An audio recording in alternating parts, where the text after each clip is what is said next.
1-2-1-2. Ladies and gentlemen, right now, we want to bring forth to the stage a very special guest, the undisputed. Nah, son, baby. And this is another episode. Can't help but swing it, boy. Swing it, brother, swing. And this is your host. Nah, son, baby. Here we go. Microphone check 1-2-1-2. This is your host, Nah, son, baby. And this is another episode of Swingers After Dark. And I'm with Sir Phoenix. Listen, ladies and gentlemen, I fucks with Sir Phoenix because he spelled Phoenix correctly. Like a lot of people, they spell Phoenix P-H-E. Nah, listen, when I see people spell Phoenix with P-H-E instead of P-H-O, I don't fuck with them. You feel me? Because you should have learned that in fucking high school or even in grammar school if you had a sense of geography. But, you know, Sir Phoenix, you know, I've been trying to hunt this brother down for the whole weekend, and I finally got him because he's a busy brother. You know, he's a man of the hour. You know, a lot of people seek wise counsel from him. He may not say that, but I'm going to say that because on this show, you could brag, you know what I'm saying? You could let your nuts hang and you could talk, yo, she is. And I'm with his main squeeze. Introduce yourself and introduce your main squeeze. Sir Phoenix Black out of Atlanta. My slave Virtue is here with me. Came here to perform at Sir Daniel's Fetish Ball here in Baltimore. Had a great time. It was off the chain too. So how long have you been into BDSM? First of all, what is your specialty in BDSM? Probably my specialty, or what I'm most known for, is single tails, which is whip-like toys, and fire play. Those are probably the two things I'm known most for. And ladies and gentlemen, you know, Slave Virtue, right? Yes. She's very obedient because we've known each other, but we've known each other online for a while, you know, conversing, just shooting the shit on a platonic level. I just want to put that out there because, ladies and gentlemen, your beloved podcaster, you know, I like to network with certain people. So I remember, you know, when y'all first got together, and I was like, that's a beautiful thing, you know what I'm saying? Because when you can find like a kindred spirit and somebody who's on the same level as you. You know what I'm saying? Because it's hard to find somebody who's on the same wavelength as you. So how did you come together as a union? It's like, how do you vet each other as far as you're the perfect dom for me or you're the perfect sub for me or a slave? I think I'll let her answer that as far as the vetting goes. And wait. But before we get into that, ladies and gentlemen, she's very obedient because she hardly gives me eye contact. So that's what's up. That's very obedient. Even when we're doing the interview, just want to point that out. Y'all can't see it, but I can. Anyway, keep going. Good morning, good afternoon, good after evening to all. No, you're gonna have to let your chest out. You can't be a Southern Belle on this. You know what I'm saying? You gotta bring it. You gotta let them know. You can't be a Southern Belle. You know, we up north, we loud. So you gotta let it out. You gotta let it out. That's gonna be rough for her. To answer the question, the vetting process. One thing I was taught when I first came into the lifestyle, and I've heard throughout this weekend, is vet like your life depends on it, because it does. And for me, when I vetted Daddy, which is what I call him, Sir Phoenix to you, I went through every channel that I could go through. I asked S-types, I asked D-types. I didn't ask anyone that was fairly new. I asked the elders in the community. And once they gave a stamp of approval, then, you know, I proceeded from there and began to ask him questions. Not just anything superficial or, you know, how do you like this or how do you like that? But I wanted to know more internal things, his goals for the lifestyle, what he wanted to accomplish, what he needed help with, and just different and various questions like that. And, you know, with all due respect, Slave Virtue, you're a looker. And you have a lot of admirers, and that's the reason why I say that. That's the reason why I say that, because it's like, why Sir Phoenix and not the other brothers who might have, you know, liked or commented or even inboxed you? What made him stand out amongst the sea of dudes who might have inboxed you before y'all got together? Well, outside of his kinks being very similar to mine, I knew what I wanted and what I needed and what I desired out of this lifestyle. And after speaking with him and asking him questions and just getting to know him first of all on a friendly basis, I knew that that was the direction that I needed to go in. Not just our kinks lined up, but our goals for this lifestyle lined up. We had personal goals that lined up.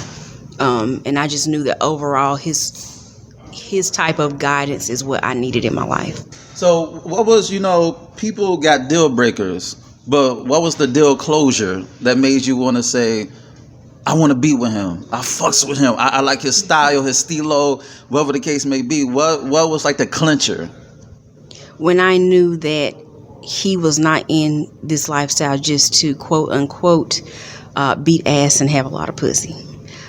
His ideals and his philosophies that he had for this lifestyle, his goals were so much beyond himself. And I knew then he was a selfless person. And I'm a selfless person.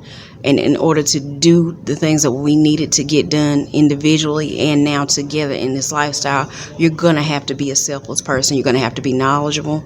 And you're going to have to be open-minded. And he was all of those things. Now, don't get me wrong. I do like pussy. And I do like to beat ass. But that's not my overall goal. But I still, those are prerequisites though.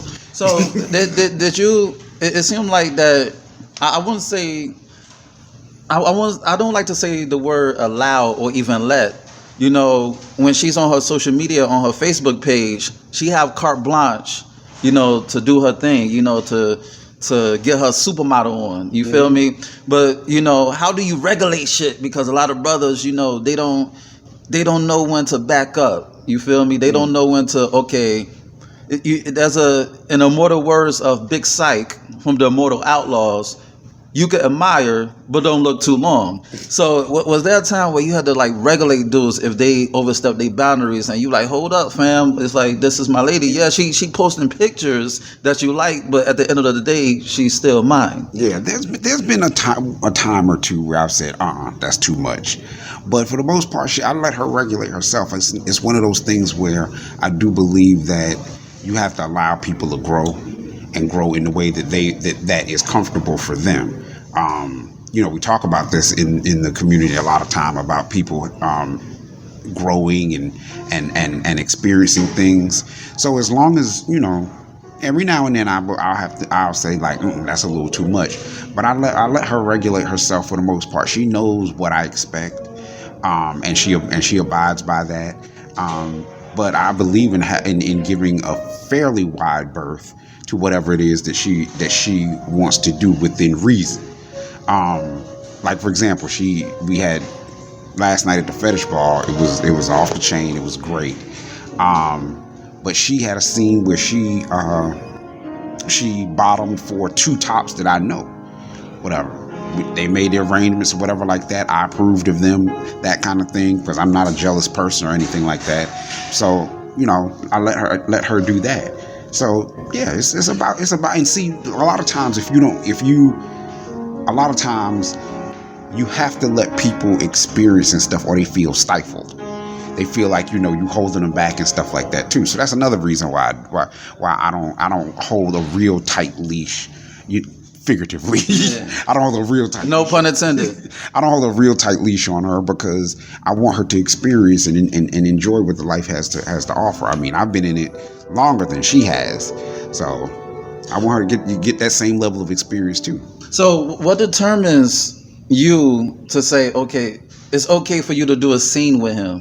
You know what I'm saying? Because you want to say, am I my brother's keeper? I'm my brother's keeper. But how do you become comfortable with somebody doing a scene with your main squeeze? Well, the first thing is I want to know that they're safe. They know what they're doing.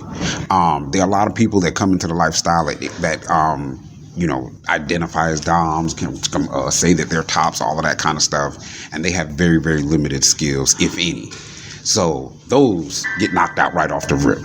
So if you're not someone who has some experience, has a portfolio, I've seen play, something like that, then you're not. I'm not going to let you touch her. And then after that, if I am okay with the person, then I let her determine does she want to play with them, because I'm the first obstacle. Then is if she's comfortable, and she's the next obstacle to say, okay, well, this is what I'll do, this is what I won't do, especially a lot of male dominants a lot of males who identify as dominants or tops think that play just includes sex, and that does not. Not for her. So what do you think about the crossing over from swinging to BDSM? Even adult entertainers are coming into BDSM. So what do you think about like the hybrid or people crossing over? You know, it's like blurred lines where people get into BDSM. You may have dudes, they want to be doms because it's up their pussy game. So what do you think about the commercialization of BDSM? Oh, that's a long answer. Well, just break it down. Just give me the abridged version. The overall, I think it's good. It's a net positive overall. I think that it has brought more people into the lifestyle to experience their sexuality, to understand some of the things that they like and don't like, to have cathartic scenes, and and touch upon things that they didn't even know that they liked. But it does come with its drawbacks too, because a lot, like you said, a lot of people, especially males that identify as dominants, because they want to come in, they want to be edgy, they think it's going to get them more women and all of that kind of stuff. And one of the things that I say is that because I get people all the time that come to me and say, can you train me to be a dominant? Can you teach me how to be a dominant? Da, da, da. And the first question I ask is intent. Why? Why do you want to be? And they say, oh man, because I like the way, oh man, you can just tell these women what to do, and they just do it, and get more women, and I want to do fire play and beat women and all that kind of stuff. And I say, that's not the first thing, because the first thing of being a dominant is you're going to have to be responsible for your slave. You're going to have a level of responsibility. You're going to have a level of care, all of that kind of stuff. Because before any of the stuff that you see me do, there has to be a lot of trust left in it. I do a thing where like my performance last night, where you heard me say I blow fire in her pussy. Well, if you don't have a lot of trust, that ain't going to happen. Wait, how do you blow fire in a woman's pussy and it doesn't get burned? Like, how do you practice that? Oh. What you say? We didn't practice that one. That was just an energy thing. In a show we were doing maybe about a month or so ago, maybe a little bit longer than that. It was the energy between the two of us that night, and he was there, I was there, my legs was open, so he tried it, and it worked. So some things that we do just came along really organically. It's not anything that you could prepare for. It was just the mood he and I were in, and that also comes with trust, because whatever he did to me on that table that night, I knew he was going to not harm me. So yeah. Right, and that's where the trust comes in, because you have to. Well, first of all, you have to have the skill to do it, and then your partner has to trust the fact that you may hurt them, but you're not going to harm them. And that takes time. That's the emotional work that underlays what you see us do physically. So she's spoken about the qualities that she saw in you. What are the qualities that you see in her? Because there's a lot of women are coming into BDSM and they may be looking for guidance. So what are the qualities in her that would make you say she would make a good slave? Oh, there's so much I could say about I call her Muffin. There's so much I could say about Muffin. She came from, well, we had a lot of similarities. Let's start with that. She has definitely old-fashioned type of values. She believes in more the 1950s types of household, that kind of thing, which works well for me.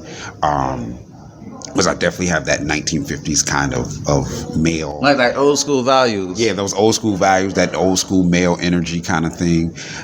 She has proven herself to be completely loyal. The amount of trust that she initially just naturally kind of gave me was very humbling, because when someone really can lay down naked for you physically, emotionally, all of that kind of stuff, that's a level of responsibility. You don't want to abuse that shit. So just knowing that kind of stuff, it was like, okay, she'll be a good slave. She wants to serve. She wants to do. She thinks about others 99.9% of the time more than she thinks about herself. Sometimes I have to stop her and tell her, "Lo, you have to do some self-care. You have to do some stuff for yourself," that kind of stuff, because she'll run herself in the ground for me and for others. So those are the things with the qualities like, okay, this is work. And ladies and gentlemen, she's very obedient, because she may not know how handsome a guy may be because she's looking down, but she will know the color of alligator shoes that I'm wearing. Ow! So it's like, how y'all rules of engagement? How the vetting process? Do you sit down and you may say, well, I expect X, Y, Z. How do y'all build as a new couple? We have some protocols that we have. Some morning protocols, some evening protocols, things that keep us connected to each other, things that keep us bonded to each other. I do for her just as well. People think like, oh, the dominant just receives and the sub just gives. No, it's a power exchange. We do for each other. We do for each other in different ways, but we do for each other. It's not a I just receive and she just gives, because if you keep making withdrawals, eventually your account's going to be overdrawn. So we don't. It's not like that. Because I give you an example of something. Since we've been together, and I don't ever intend this to change, she hasn't paid a household bill. She hasn't paid not one household bill. Even when we first got together, I said, you don't have to work. Now, there are a lot of men D types that are gonna be like, oh shit, I gotta do all that shit. Yes, nigga, yes. But she wanted to work, so she started to work. She got herself a car. She started a side business, her cupcake business, Can't Fake Cakes, on Instagram. And all of that money is hers. It's not like a pimp thing. So it's and a lot of times I think that's why people say, even within the lifestyle, said you all are like relationship goals. Like, y'all shit is just fucking fantastic. And I'm glad you spoken about paying 100% of the bills, because that's like an ongoing debate whether a man and a woman should go 50-50 or he should pay 100%. But besides that argument, it's like you have to be a man before you become a dom. Absolutely. You know what I'm saying? It's like a dom is just a title. Mm-hmm. A dom is just a title, but you have to be a man. And a lot of dudes, they don't know how it is to be men. You know what I'm saying? Yeah. So that's why it was important for you to say, I want to take care of the household. I'm not looking for BDSM to freeload off of women, and my subs or my slaves, they're not going to take care of me. Or they're going to take care of me. I'm using them to take care of me instead of me taking care of them, and making sure that it's a synergy between us. I may take care of something for you, but it's an exchange. So, it's like a balance. So explain that balance. You mentioned, you holding her down financially. So what would make a good slave? How would a slave serve her man? As far as how we operate, because every household is going to be a little different. But she doesn't. I take care of all of the finance stuff or whatever this weekend, whenever we travel, stuff like that. But I haven't cooked a meal in 2 years. I haven't washed a load of laundry in years. Actually, to some degree, it made me a little uncomfortable, because I've grown to the point that I rely on her so much. I feel like the few times that she's gone away for a weekend or something like that I feel like fucking incompetent. Like, I was like, oh shit, I ain't washed clothes in a minute. I haven't cooked in a minute. whatever like that. But those are the things that give her joy. Those traditional roles, and again, this is different in different households, different sexual orientations, gender roles, all of that kind of stuff. But for us, we have a very kind of traditional role, kind of dynamic kind of relationship. So that's for us. So I handle, but what you said about being a man first, whatever that definition is for you, stick to it, be authentic to it. Because people, you gotta, that's the first thing, because fakeness gets weeded out real quick. And people say, like, I want to be a master, I want to be a dominant. Well, one of the other questions I ask is, do you have dominance over your own life? Do you have mastery over your own life? Is your life in a condition that you could even take on a slave? And do you have mastery of self? Right. Do you have mastery of self? And slaves or submissives or slaves that come to me, I say, after some of the other preliminary things, I will say, is your life in a condition that I would even want to take control of it? Because that's something you need to think about. Like, I don't want to take control of a fucking mess. Like, if your life is a mess, I'm not a therapist. I'm not any of it. I'm not a counselor. I'm not any of that kind of stuff. If your life is a mess, I don't want to take over a mess. Have your life in order. Don't have to be perfect. No one's life is perfect, but have your life in some kind of order that is in a situation where you're not thinking I'm being Captain Save-A-Ho. Mm-hmm. Like, I'm trying to, like, you have to be strong in yourself to submit to higher strength.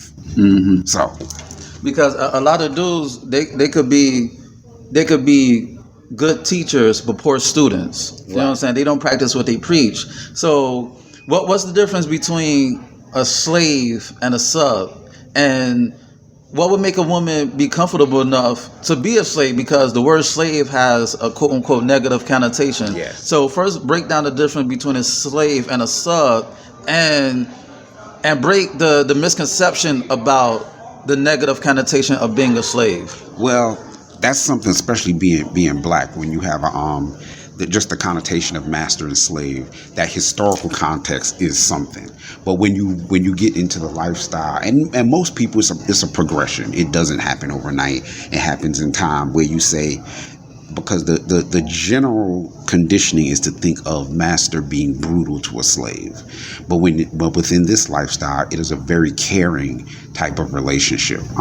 It's not brutal like that. Now, the definition between a submissive and a slave, the brief, most concise answer I can give to that is that a submissive is negotiating all along the way about the things they will do, won't do, that kind of stuff. A slave has given up total control. They are obedient, period. But without any negotiating and stuff like that. But to be a slave, you have to really trust your master. So that is where, that's where some people get lost in it. They say, like, I want a slave. Can you be trusted with a slave? Can that slave trust you? Can you be responsible for that slave? Because no one's gonna let you run them into a brick wall. It's just not that. It's just not gonna be like that. You see us do the shows and me spank her and whip her and do fire play on her and stuff like that. You see all of that kind of stuff. But that stuff comes with a great level of trust and care that doesn't develop overnight. You've got to show. I think the Bible says, show yourself approved. Mm-hmm. before your slave is going to say, I submit to you fully. I will obey your orders, period, without question. Because they have to test your character to see, can you be trusted with that much authority? So, where did you get the name Phoenix? Did you rise from the blunt ashes? Did you rise from the cigarette ashes? Did you rise from the cremation ashes? Where did you get Sir Phoenix from? You feel me? Yeah, the Sir Phoenix thing came from, I went through a point in my life where my life really had fallen apart. I used to be in the funeral business. See. I was being facetious with the cremation part, but hey, it fits. It's for real. It's for real. I started with the funeral business. I was the youngest funeral home owner at the time in Georgia. I was 26 at the time. I was engaged. I was all of that kind of stuff. I lost my business and my engagement in the course of about 8 weeks, both, and it fucking shattered me. And I had to rebuild my entire life. My life was in ashes, quote unquote, in ashes. But over time, with the help of with some therapy, with family support, all of that kind of stuff, I rose from it. And when I rose from it, I got introduced to the lifestyle. And when I got introduced to the lifestyle, that coupled with rising from the ashes of my life, I was like, Phoenix fit. So it's like, it seems like from the outside looking in, it seems like you're revered and people hang on to your every word. I've seen the discussions. Well, the one discussion when you had like a semi round table, it wasn't a round table. It was just people picking your brain. So how do you build your profile to become that person that whatever you say, it's not necessarily law, but they see you as a credible source? Well, first of all, it takes a lot of time, but giving people the honest and authentic truth, even about yourself. I tell people that I'm not perfect. I've made my share of mistakes, but you can best believe if I tell you something, I'm telling you something from my experience. I have been schooled by older dominants and masters. So I share. So what I learn, I give it away. I share. I don't, because it was given to me. Who am I to be selfish and hold on to it and shit? So all experience and stuff that I learned, I give it away. They see the kind of energy and relationship Virtue and I have. So that usually is a thing where they say, like, I just love being around them. We hear that all the time. That I just love being around them. Their energy is so good. They feel so good to be around. And I want to know what I need to do to emulate that. I want that kind of same thing.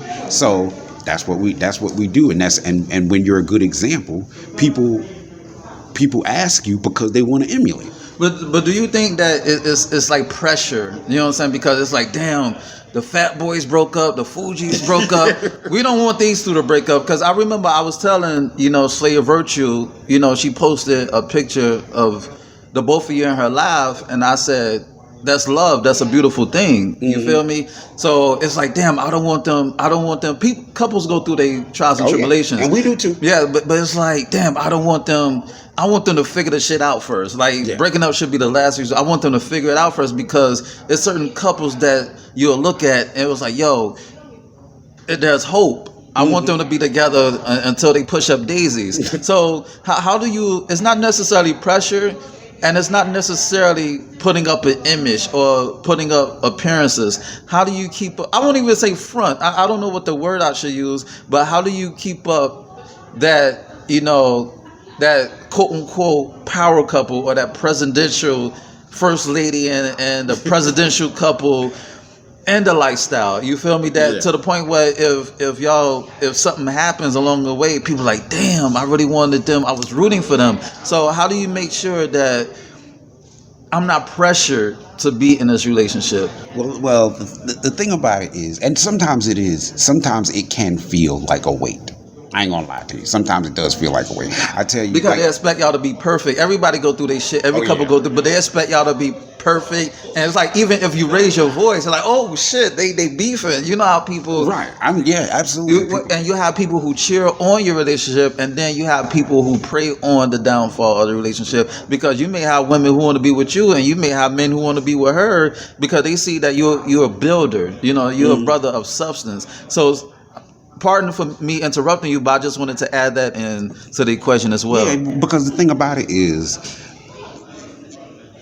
sometimes people will see that. They'll see us together and they say, ooh, I want a woman like that. Ooh, I want to be with him. But it's not like, add powder, stir, and you're going to get the same thing. It's not like the kind of relationship. I mean, we have an open relationship. I don't particularly care for the term poly, at least not within the confines of our relationship, because poly, I came from the vanilla poly community, and the vanilla poly community has this kind of underlying thing about equality, egalitarianism, things being equal, all of that kind of stuff. That doesn't really apply in our relationship. I actually encourage her to date others. But the thing about it is, know that you're not going to be my equal. it is going to be hierarchical. If you want to be part of our house and our dynamic too, as a woman, there's going to be separate roles that you all have. Doesn't mean you're going to be less than, but you're going to have a separate role, and you don't cross into her lane and she won't cross into your lane. So you need to understand that. So but people kind of think like, oh, I just want to be added to that so that I can have the same thing. And it's not that simple. It's not that simple.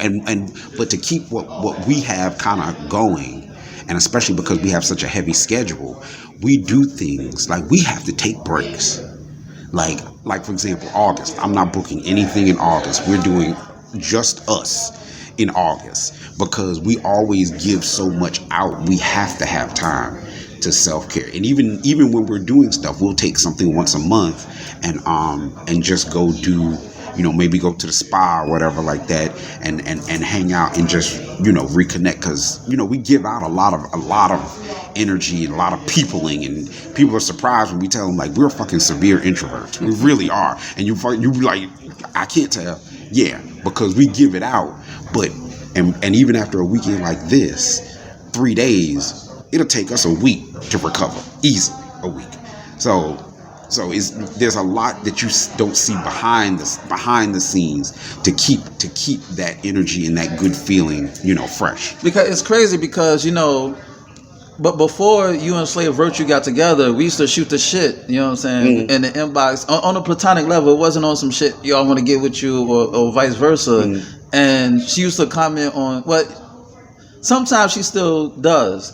But today was my first time meeting her. And even then, I could tell that the respect level is there. Because even when I told her my name, I announced myself, she still was like, okay, I'm not going to gaze at him. I'm just going to lower my gaze because I don't want to disrespect my man. You know what I'm saying? So other men, they notice that. And then your woman is your vessel. So if other men see that your woman is respectful of you and your relationship, they're going to act accordingly. At least if he's a man of principle. Yeah. We take note of that. You know what I'm saying? So is that like a conscious effort? Like, you have a sit down and you like, do you even have that discussions that, watch out for this type of dude, or she tells you watch out for this type of chick? Do y'all ever have this discussion?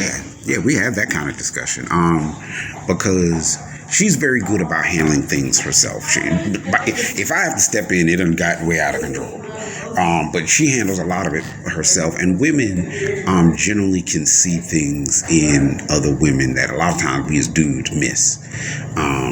Sometimes we'll try to dismiss it as that jealousy or whatever like that. But they do have an insight into other women that we don't see.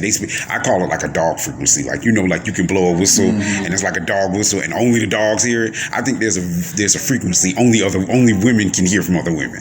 So they definitely have that kind of thing. And I do take her advice, and it's not on some jealousy shit, because she knows that her role is secure. If there was another one, that their role is going to be over here. So you don't have to worry about them swaying into your lane and you swaying into their lane, or them pushing you out, because usually that is always the concern, that you'll be pushed out, of course, especially in poly and non-monogamous relationships. But she knows her role is secure. I try to reinforce that and support the fact that, like, your role ain't going nowhere. Like you this. Like, even if I have another, you're going to be my show bottom. You my bottom chick. Right. You my show bottom, period. You the base of the pyramid. Right. You the base of the pyramid. You my show bottom. You ain't going nowhere, all of that kind of stuff. Like, you good. So if you know your role is secure and you ain't going nowhere, it doesn't really matter whether someone else kind of comes along, because my role is this. And not only that, me, we've been together for some years, all of that kind of stuff. You can't nobody outdo you in my life, in your role in my life. Can't nobody outdo you with that. It don't matter what comes. Pussy, head, cooking, what, like, all of that stuff. You understand where you fall for me. So your shit is secure. That what is my former said. That's what that is reinforced needs no protection. So if your shit is reinforced, you don't need no protection. And on that note, this has been another episode of Swingers After Dark, and this is your host, Not Son, baby. Check out my website at www.notsonblaze.com. That's www.nahsunblaze.com, and check out my ebook, Fuck. Yes, you heard right. Fuck. F-U-C-K. It's on Nook, Kindle, iBooks, Google Play. Go get it. It'll make you say, na-na, ow. And shoot me an email at swingpodcast@gmail.com. That's swingpodcast@gmail.com. Hit me up with any questions or concerns that you may have. Rate, share, subscribe, and comment on this podcast. Dig. And on that note, until next time, peace.